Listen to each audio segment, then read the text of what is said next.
remercie d'être là, présent pour venir me voir et m'écouter. D'abord, je me présente pour ceux qui ne me connaissent pas. Je m'appelle Amir Hassan, j'ai 23 ans, j'habite à Gaza, je suis d'origine palestinienne d'une famille réfugiée de 48. Et ma mère est un professeur, puisque vous aimez tout savoir, et mon père il travaille à l'UNICEF.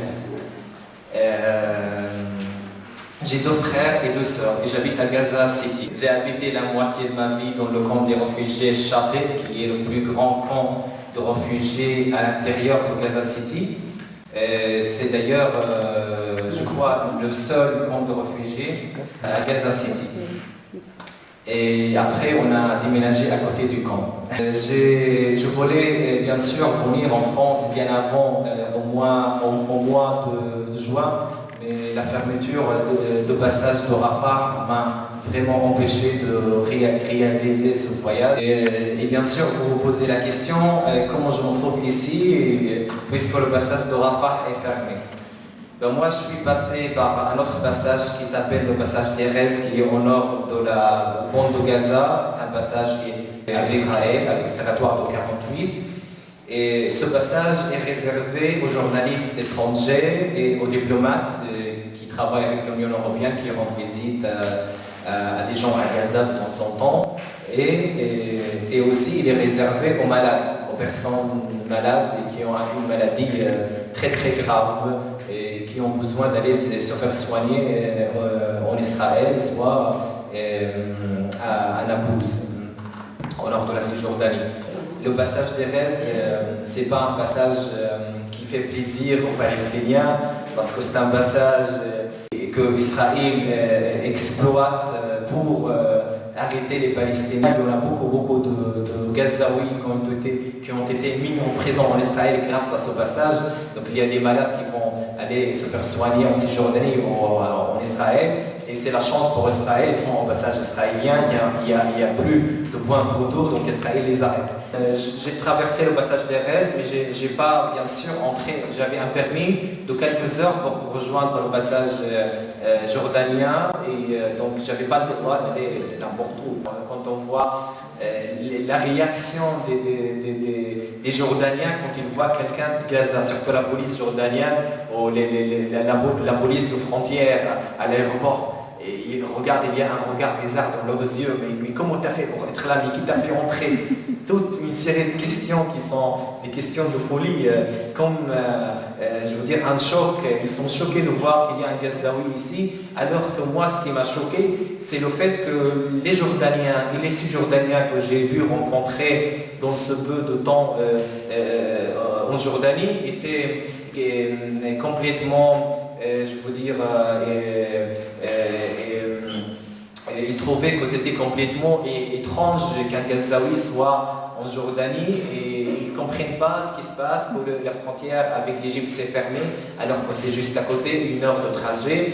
Et bien sûr, j'ai pris l'avion, j'ai fait Londres, Paris, donc j'ai mis en gros 4 jours pour arriver là. Je suis parti dimanche, je suis arrivé mercredi à 16h à Paris, ce qui fait un très long trajet. Quand il y avait l'aéroport à Gaza, il n'y avait pas des vols directs Paris-Gaza, mais Paris-Gaza, ça fait 4 heures au trajet, donc c'est vite fait. Hein. Ça veut dire le matin, je prends le petit déjeuner à Gaza et je viens déjeuner à Paris, si je veux. Mais ça, c'est dans mes rêves.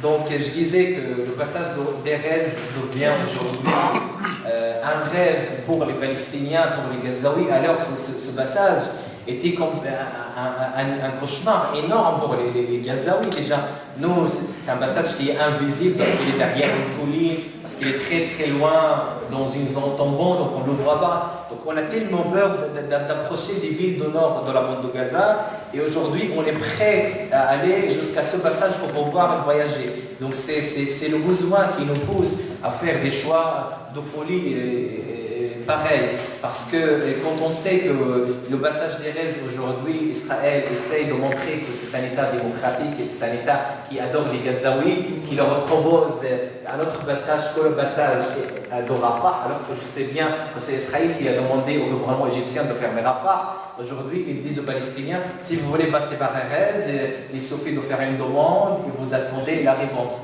Sur 200 personnes, il y a 10 personnes qui sont arrêtées. Et quand je dis qu'ils sont arrêtés, il y a des gens qui sortent le même jour, le soir, après des tortures psychologiques, genre, oui, on te connaît, on sait ce que tu fais, et tu es sous notre main, on sait où tu habites, des menaces comme ça. Et soit des gens qui passent une semaine en prison et des gens qui passent 3 ans comme Mahmoud Sarsak qui allait rejoindre son équipe de foot et il est resté 3 ans en Israël. La situation en Cisjordanie psychologiquement est plus difficile que la situation à Gaza. J'ai eu la chance cet été d'aller en Cisjordanie pour 4 jours. Et quand quelqu'un de Gaza sort de Gaza pour aller en Cisjordanie, il a l'idée dans sa tête qu'il va voir ce qu'on appelle, comme on appelle Ramallah, Bari l'arabe. On va à Ramallah, on trouve une catastrophe arabe. Donc pour moi, j'ai pas vu le développement, j'ai pas vu comment dirais-je, cette ville magnifique et grande. Et j'ai pas vu le rêve palestinien qu'on entend parler, parce que les Israéliens essayent de nous faire passer un message. Vous à Gaza, puisque vous êtes méchants, vous êtes punis. Donc en Cisjordanie, les Cisjordaniens, ils vivaient bien, ils ont de l'argent, ils voyagent. Il y avait cette propagande médiatique. Et pour moi, quelqu'un qui n'a jamais quitté Gaza, j'avais les mêmes idées. Alors je vais en Cisjordanie, j'étais complètement abattu, j'étais complètement choqué de voir ça. Je me demandais c'était quoi la Cisjordanie, parce qu'où je vais, je trouvais des soldats israéliens. Et à Jérusalem, j'arrive à Jérusalem, et à Jérusalem, c'est une ville calme, il n'y a jamais de problème. Et je vois que des militaires dans la rue, donc j'avais l'impression d'être sur un front de guerre. C'était horrible pour moi, parce que nous à Gaza, on ne voit pas les soldats, on ne voit pas les militaires, on voit que les F-16 qui bombardent, et parfois les bateaux militaires, mais on n'a jamais vu de soldats. Et je vois des gens avec des têtes et des cheveux blancs à Ramallah et dans certaines zones en Cisjordanie, je pense qu'ils sont des touristes, alors qu'ils sont des colons. Donc pour moi, quelqu'un qui n'a pas grandi avec tout ça, je trouve qu'il y a le Cisjordanien et le colon qui marchent dans la même rue, normal, ils ne se regardent pas, mais c'est normal, c'est quelque chose de, voilà, c'est comme ça, on ne les regarde même pas, et les Israéliens font pareil. Donc les gens, ils ne se regardent pas. Donc j'ai vu que la Cisjordanie était un grand mensonge.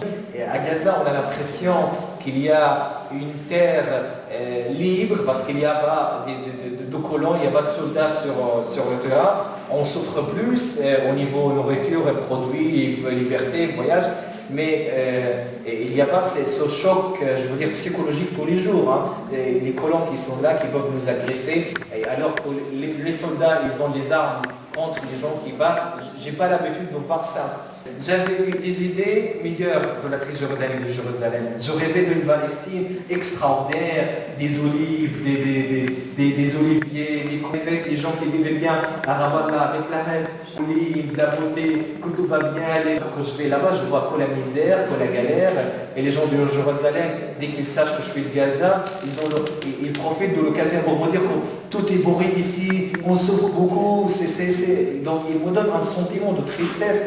Et à chaque fois que je monte dans un taxi pour aller à un endroit, le chauffeur il va à côté du mur pour me montrer le mur. Il me dit, vous avez ça à Gaza, vous n'avez pas ça à Gaza, donc nous on souffre plus. Alors moi je suis obligé de le convaincre que nous on souffre plus, et ce Jourdainien pareil, ce jeu sale, je veux dire, chacun il passe son temps à convaincre l'autre qu'il souffre plus que... Donc Gaza qui fait partie de la Palestine historique, on a Gaza, c'est 360 kilomètres carrés, et ça fait le département 75, ça fait le département de Paris.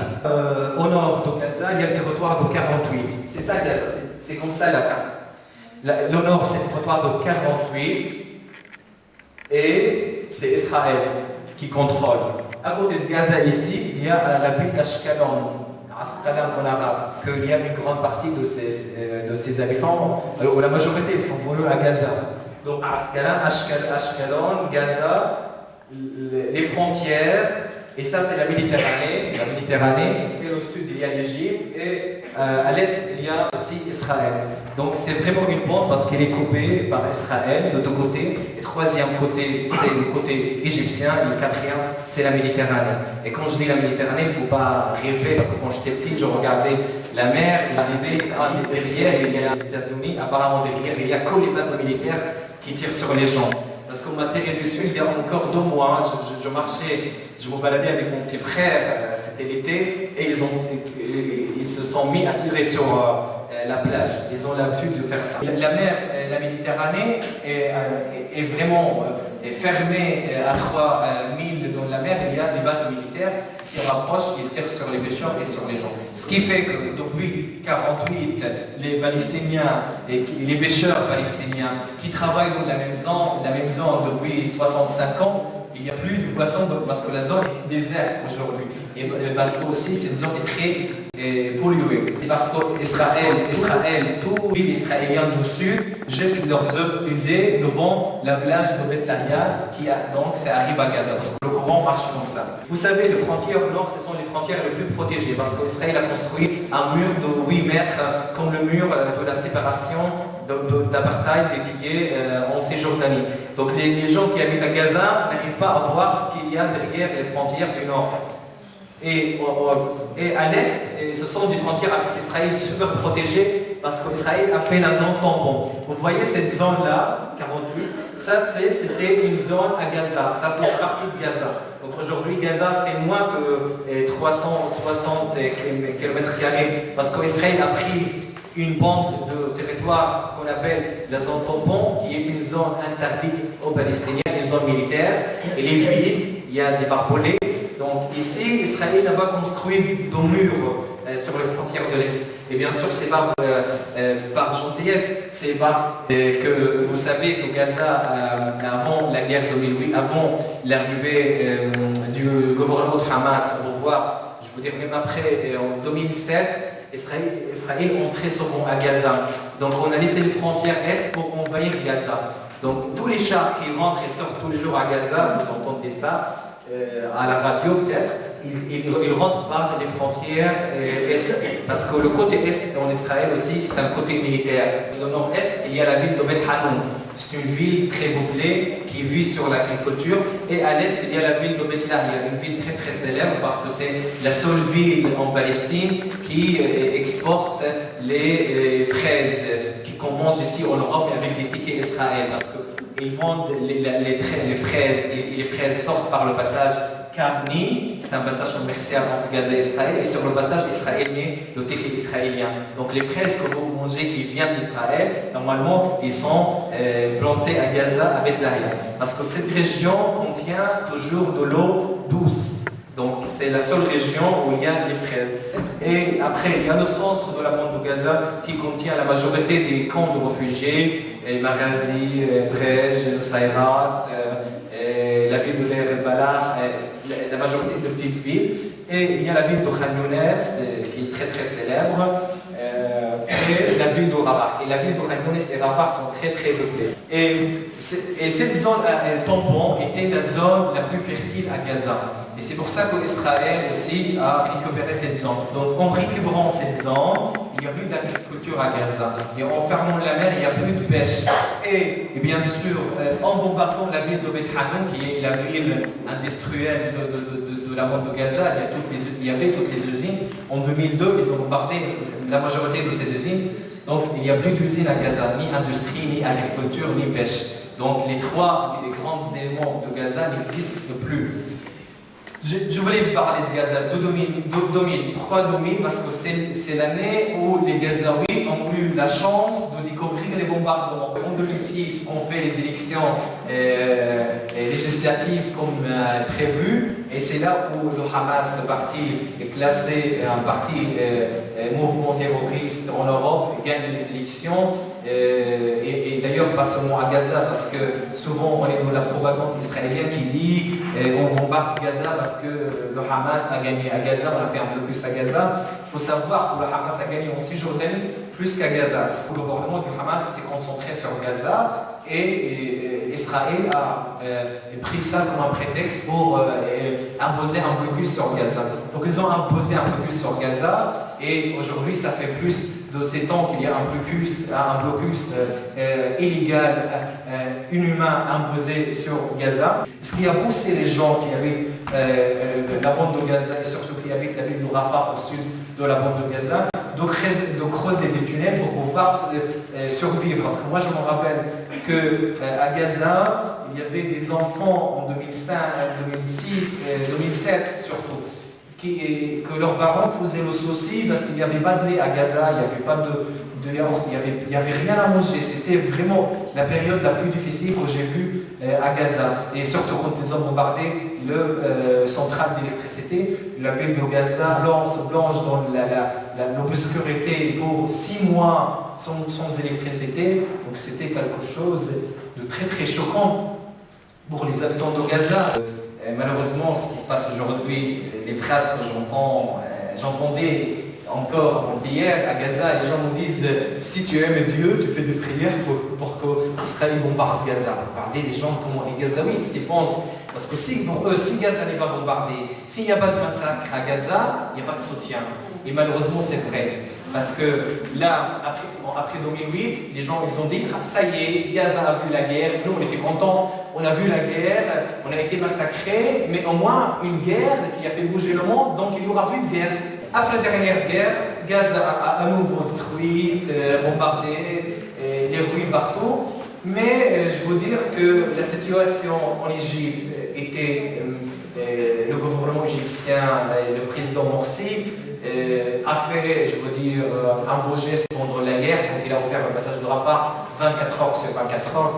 Alors même si personne n'a quitté Gaza, c'était un geste politique. Et aussi, quand il a dit que la guerre sur Gaza est une guerre contre l'Égypte. Ce sont des coups médiatiques comme ça, il faut des matériaux de construction, il faut des moyens, et nous, 60% de nos produits à nous, ce sont des produits égyptiens, qui rentrent par les tunnels, et vous savez que ce ne sont pas des produits volés, parce que là, il y a une propagande en Égypte, pour nous, on vole les produits égyptiens, ce sont des produits payés 2 fois plus cher, 3 fois plus cher, parce que ce sont eux qui nous exploitent. Mais nous, on n'a pas le choix, donc tout l'argent de Gaza part via les tunnels et revient en produits. Alors moi, je suis quelqu'un qui adore l'Égypte et je ne suis pas pour les tunnels parce que je trouve que c'est une manière, je veux dire, stupide. Il faut qu'on ait notre dignité, un passage normal. Mais de voir que l'Égypte aujourd'hui c'est bien que les tunnels ce sont des éléments importants pour Gaza et pourtant l'armée continue à les fermer. Donc on voit de mois de mars jusqu'à avant-hier, je veux dire, j'ai vu Gaza transformer une ville fantôme. Alors que Gaza, c'est une ville, quand tout va bien, je veux dire, il y a le carburant, les transports, les universités. Mais là, on voit toute la ville arrêtée, comme ça, paralysée. Ils ont fermé les tunnels, donc 60% des produits ne rentrent plus à Gaza. Israël, quand il a vu, reste en mois d'août, que le régime égyptien a été changé, commence à prendre le relais et à menacer, faire une nouvelle d'attaquer Gaza à nouveau, sous prétexte soi-disant que les mois où il y avait les frères musulmans de pouvoir, Gaza a bien profité pour laisser entrer les armes, alors que vous savez bien que ce sont les frères musulmans, et au mois de mars, il y avait encore le président égyptien aussi, il y avait les frères musulmans qui ont décidé d'abord de détruire les tunnels, et Morsi a toujours refusé jusqu'à son dernier jour au pouvoir d'augmenter le nombre des passagers au passage de Rafah. Et je vous dis, le passage de Rafah, la moitié des gens qui passent au passage de Rafah sont des malades. Alors ces malades, avant-hier, il y a 2 semaines, des chaînes égyptiens qui ont appelé l'armée égyptienne à bombarder Gaza et à bombarder certains sites et des lieux publics à Gaza. Et ils ont dit, on va laisser les malades, les Gazaouis crever.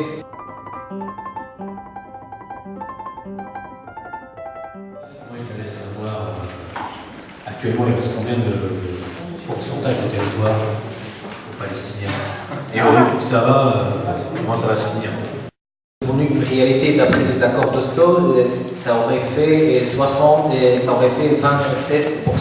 du territoire de la Palestine historique. Aujourd'hui, avec la colonisation en Cisjordanie, avec la zone tampon qu'ils ont piquée à Gaza, aujourd'hui, la Palestine en fait plus de, à mon avis, 16% de la Palestine historique. Un rapport de scientifiques qui sont restés à Gaza pour faire l'étude. Donc Gaza, moi je sais bien où on va à Gaza, donc il sera une zone inhabitable, donc il faudra trouver des lieux pour accueillir les Gazaouis. Et le gouvernement de Gaza et je veux dire, ce qu'on appelle le traité de l'environnement et de l'eau à Gaza ont confirmé il y a un mois que Gaza sera une zone inhabitable en 2018. Aujourd'hui, quand on creuse un peu à Gaza, on ne trouve plus d'eau. Aujourd'hui, quand on va à Khan Younes, à Rafah, 2 villes grandes du sud de la bande de Gaza qui étaient des villes agricoles, ça ressemble beaucoup au Sinaï. Je veux dire, il y a du sable jaune partout, donc c'est le désert. Donc nous, on a vu transformer ces lieux à une désert. Moi, je me rappelle, en 2005, j'étais étonné quand je suis allé visiter les colonies israéliennes, quand ils se sont retirés de Gaza, une zone verte magnifique. Et aujourd'hui, quand je vais à Rafah, à Khan Younes, que du sable. La mer de Gaza est très très polluée à Gaza. Donc aujourd'hui, on trouve le poisson mort sur la plage à Gaza, parce qu'il y a beaucoup de pollution. Quand je vous dis que si vous entrez dans la mer, vous allez directement à l'hôpital. Donc il y a des choses qui font peur dans la mer. On ne sait pas ce qu'il y a comme pollution.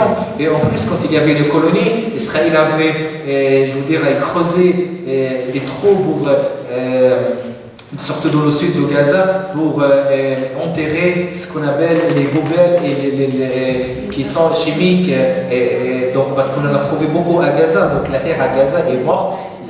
Déjà, aujourd'hui, Gaza, quand je suis allé prendre, le passage des Rez, je passe par le nord de Gaza, et ça sent toujours le phosphore blanc de 2009. La question sur la propagande raciste en Égypte. Ce qui s'est passé que depuis le mois d'août, depuis la chute du président Morsi, qui était un président, je vous dis la vérité, pas très apprécié par les Égyptiens, et d'ailleurs pas très apprécié par les Gazaouis, parce que c'est un président qui a refusé d'ouvrir la frontière, qui a promis beaucoup de choses, et qui a promis de faire une zone de libre-échange commercial. Après, il a refusé de faire, il a refusé d'augmenter le nombre des passagers de Rafah, alors que c'est pas grand-chose à faire. Donc, il n'était pas très apprécié à Gaza, alors que le gouvernement officiel collaborait bien avec le gouvernement des frères musulmans. Donc, après la chute de Morsi, nous, les Gazaouis, on a été choqués de voir que les chaînes égyptiennes, parce qu'en Égypte, vous savez, ils ont un pôle, donc ils ont beaucoup de chaînes, et à peu près 60 chaînes égyptiennes privées, je ne parle pas des chaînes publiques et des autres chaînes de diversité, se sont mis à insulter les Palestiniens, comme si nous, les problèmes de l'Égypte. Une propagande complètement idiote, par exemple, vous savez, Gaza à la carte à côté de l'Égypte, ça ne se voit même pas, c'est un point. L'Égypte c'est 1 million de kilomètres carrés et Gaza c'est 300 kilomètres carrés, donc ça ne se voit pas. Et ils ont mis dans la tête des Égyptiens qu'il y avait des coupures d'électricité au Caire et au sud de l'Égypte parce que Gaza volait le carburant égyptien et comme Morsi nous donnait l'électricité de l'Égypte, et comme Morsi nous donnait des produits à nous et donnait pas, aux Égyptiens. Aujourd'hui, aller dire aux Égyptiens qu'on est palestinien, on se fait agresser tout de suite, on se fait arrêter, on se fait frapper, violer et voler. Donc cette propagande a bien marché. Malheureusement, cette propagande touche tout le peuple palestinien parce qu'au mois d'août, ils insultaient les Gazaouis. Aujourd'hui, ils commencent à insulter tout ce qui est palestinien. Ils disent qu'on est des chiens, qu'on est des voleurs, qu'on est des escrocs. Alors que je vous rappelle quelque chose, que les tunnels de l'Égypte, et grâce à ces tunnels, le Sénat est devenu quelque chose. Il fallait aller voir le Sénat il y a 7 ans avant les tunnels, parce que moi j'ai eu la chance d'y aller. C'était rien, c'était que du sable. Aujourd'hui, vous allez à Rafah, l'Égyptien, à la ville de l'Arish, ce sont devenus l'une des plus belles villes égyptiennes. Donc, c'est tout l'argent de Gaza. De toute façon, c'est logique. Les fonctionnaires gazaouis touchent leur argent de l'autorité palestinienne et tout l'argent part via l'Égypte pour acheter ces produits. Donc, on n'a jamais volé, on n'a jamais fait du mal. Et vous savez, c'est une propagande qui dit que les Gazaouis viennent en Égypte pour attaquer l'armée ou pour voler des maisons, tout ça, alors qu'ils n'ont jamais trouvé de preuves. Et malheureusement, cette propagande a fait quitter les familles palestiniennes, le Caire. Aujourd'hui, à Gaza, je vois des gens qui parlent égyptien, je ne comprends pas. L'autre fois, dans le supermarché, je vois des filles égyptiennes, je dis mais qu'est-ce que vous faites à Gaza? C'est pas un lieu touristique. Et ils m'ont dit qu'ils étaient d'origine palestinienne, et ça fait des années qu'ils vivent en Égypte, qu'ils sont nés là-bas. Mais la propagande aujourd'hui, c'est très dangereux d'être palestinien en Égypte. J'ai des amis qui ont eu une bourse pendant l'été à Reims, au Gaza, et ils viennent passer 2 semaines de stage de français à Reims, et à l'aéroport de Charles de Gaulle, ils avaient leur billet d'avion, les compagnies d'avion ont refusé de le faire monter dans l'avion, parce que l'Égypte a fait un communiqué sur toutes les ambassades, sur toutes les compagnies d'avion, qu'on ne veut plus de Palestiniens et au Caire. Et quand j'ai demandé à Air France pourquoi vous refusez de faire monter les Palestiniens dans l'avion, alors qu'ils avaient payé les billets très très chers, on m'a dit si par erreur il y a un Palestinien qui arrive à l'aéroport du Caire sur un avion français, on va payer un taxe de 20 000 €. Vous imaginez, donc toutes les compagnies aujourd'hui refusent de faire voyager les Palestiniens, pas seulement les compagnies égyptiennes, toutes les compagnies. Donc aujourd'hui, les gens qui sont bloqués, ils ne pourront pas passer par Israël, il faut dire, pas tout le monde ne peut pas passer par Israël, donc peut-être ils ne pourront jamais revenir voir leur famille. Moi, là, actuellement, je ne sais pas comment je vais faire pour rentrer. Donc il y a un racisme égyptien, on n'a jamais vu ça. On n'a jamais vu ça. Le président Moubarak, vous savez ce qu'il a dit Moubarak hier? Il a dit que Yasser Arafat était un espion pour Israël et est allé dire en 1973 à Israël que l'Égypte préparait la guerre d'octobre contre Israël. Donc c'est quelque chose qui a choqué tous les Palestiniens parce que s'il était un espion, pourquoi Moubarak était très, ami avec Yasser Arafat? Parce que toutes les semaines, Yasser Arafat allait au Caire. Donc vous savez, cette propagande qui continue de l'armée et de la population égyptienne. Donc aujourd'hui, sur le trajet en Égypte, si les Égyptiens arrivent à savoir que vous êtes palestiniens, vous êtes frappés, on ne sait pas ce qui va vous arriver. D'ailleurs, vous savez qu'il y a des gens résidents en Égypte. En Égypte, pour faire une carte de résidence, on ne la tient pas facilement. Donc des gens ça fait des années qu'ils sont en Égypte. Après ce qui s'est passé en Égypte, ils sont allés chercher partout en Égypte. Les Palestiniens les ont mis en prison. Et d'ailleurs, il y en a quelques-uns qui sont morts en prison. On ne sait pas qu'est-ce qui leur est arrivé. Donc aujourd'hui, c'est très très dangereux pour un Palestinien d'aller en Égypte. Et c'est quelque chose de folie que je n'arrive pas à comprendre. Et il y a 2 mois, on était amis. Aujourd'hui, on est des ennemis. Et des chaînes égyptiennes qui demandent de l'armée à bombarder Gaza. Mais le peuple égyptien était un peuple très solidaire avec les Palestiniens. Aujourd'hui, les chaînes égyptiennes, à la nuit, à partir de 8h du matin jusqu'à 8h du soir, ils font ce qu'on appelle, un journal ouvert. Et ils incitent tous les Égyptiens à appeler en direct ces chaînes et pour faire une série d'insultes sur les Palestiniens. Donc ils disent des choses bien horribles, des choses qui ne se disent pas normalement. Et tout ce racisme, et bien sûr, c'est plus dangereux du racisme israélien, parce que c'est quelque chose de nos frères égyptiens, parce qu'à Gaza, il y a une grande communauté égyptienne, et 30%, et je veux dire, des habitants du sud de la bande de Gaza, ils ont la carte, ils ont la nationalité égyptienne. Donc ce racisme, pour moi, est très très choquant. Donc Gaza est vraiment enfermé à nouveau avec un manque horrible de produits, de carburant. Surtout que quand je dis carburant, ça veut dire quand il n'y a pas de carburant, il n'y a pas d'électricité. Quand il n'y a pas d'électricité, il n'y a pas d'eau. Parce que les générateurs ne travaillent, les moteurs ne travaillent plus. Et quand il n'y a pas aussi d'électricité, il n'y a pas de téléphone. Donc on est coupé du monde. Et c'est pour ça, peut-être que quand je parle à des gens de Gaza, ils ne se rendent pas compte de la réalité que nous vivons depuis des années et des années à Gaza, parce qu'on n'a jamais eu assez de communication, assez, je veux dire, de solidarité continue avec Gaza. Parce que là, ils font une guerre pour que le monde bouge, pour qu'il y ait des déviations, pour qu'il y ait du soutien à Gaza.